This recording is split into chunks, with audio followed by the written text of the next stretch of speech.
It was a calm day at the precinct. Officers were busy with their routines, filing reports, and making phone calls. Among them was Officer Daniels, a veteran with over 25 years of service. Daniels, known for his laid-back attitude, approached Officer Carter, a young rookie, at his desk. "Carter, I've got an assignment downtown, but I lost my badge again. Can you check me in manually?" he said, handing over his ID card. Carter raised an eyebrow, clearly skeptical. "Again, Daniels? That's the third time this month. You've got to keep better track of it," Carter replied, taking the card reluctantly. As Daniels walked off, Carter glanced down at the ID, his curiosity piqued. Something about it didn't sit right. Carter studied the badge closely. The picture looked slightly blurry, and the badge number had 2 extra digits. He flipped it over, noticing the font seemed off. Hesitant but determined, Carter jotted down the badge number and decided to escalate the matter. Later that day, he approached Chief Morgan in his office. "Chief, something's not right about Daniel's ID. The badge number doesn't match anything in our system," Carter said, showing Morgan the ID. Morgan frowned.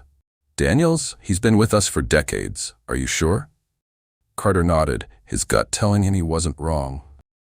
"All right, let's look into it," Morgan agreed. They ran the badge number through their system, but an error message popped up. "ID not recognized." Morgan's expression grew serious. "This doesn't make sense," he muttered.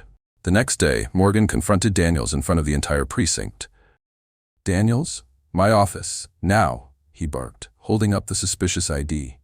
The room fell silent as Daniels, visibly startled, followed Morgan. Carter watched from his desk, tension building in the air. Inside Morgan's office, the confrontation began. "Daniels, care to explain this?" Morgan demanded, holding up the ID. Daniels chuckled nervously. "Chief, I don't know what you're talking about. That's my badge," he said, trying to sound confident. But Morgan wasn't buying it. "Your badge? This number doesn't exist in our system, and the formatting is all wrong," Morgan retorted, his voice firm. Daniels hesitated, his facade cracking. All right, look, I didn't think it was a big deal. My real badge got damaged years ago, and I made a copy. That's all," he admitted. Morgan leaned forward, his eyes narrowing. "A copy? Daniels, forging a badge isn't just against protocol, it's illegal. What else are you hiding?" Daniels tried to deflect, but Morgan wasn't letting it go.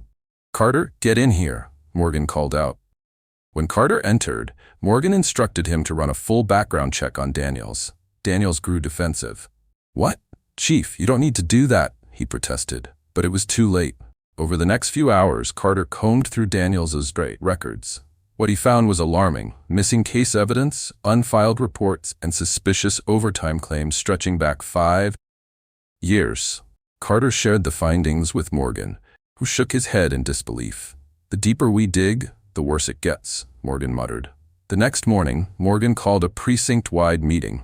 Daniels stood off to the side, trying to act casual, but the weight of the investigation was clearly visible on his face. Morgan addressed the room. "Ladies and gentlemen, we have a problem. Officer Daniels has been found in violation of department protocols. Multiple violations, in fact." The room erupted in murmurs. Daniels stepped forward, his voice rising in protest.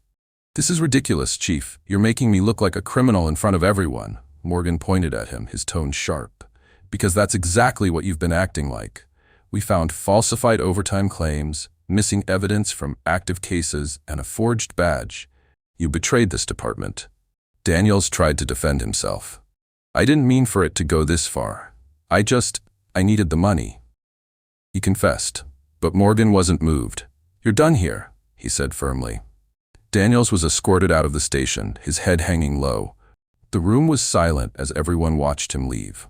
Later, back at his desk, Carter couldn't shake the feeling of unease. Chief Morgan approached him, placing a hand on his shoulder. "Good work, Carter. You trusted your instincts, and it paid off," he said. Carter nodded. "Thank you, Chief. I didn't want to believe it. Daniels was a legend around here," he said quietly. Morgan sighed. "Sometimes legends don't live up to their stories. But you, Carter, you've got a bright future ahead." The precinct slowly returned to normal, but the lesson lingered. Even the most trusted faces can hide the biggest secrets. Trust, as they all learned, is earned, not given. If you enjoyed this story of justice and accountability, Don't forget to like this video and subscribe to our channel for more gripping tales from the front lines of law enforcement and beyond. Drop a comment below and let us know what you would have done in Officer Carter's shoes. Stay tuned for more stories that reveal the hidden truths and the power of doing what's right. See you in the next one.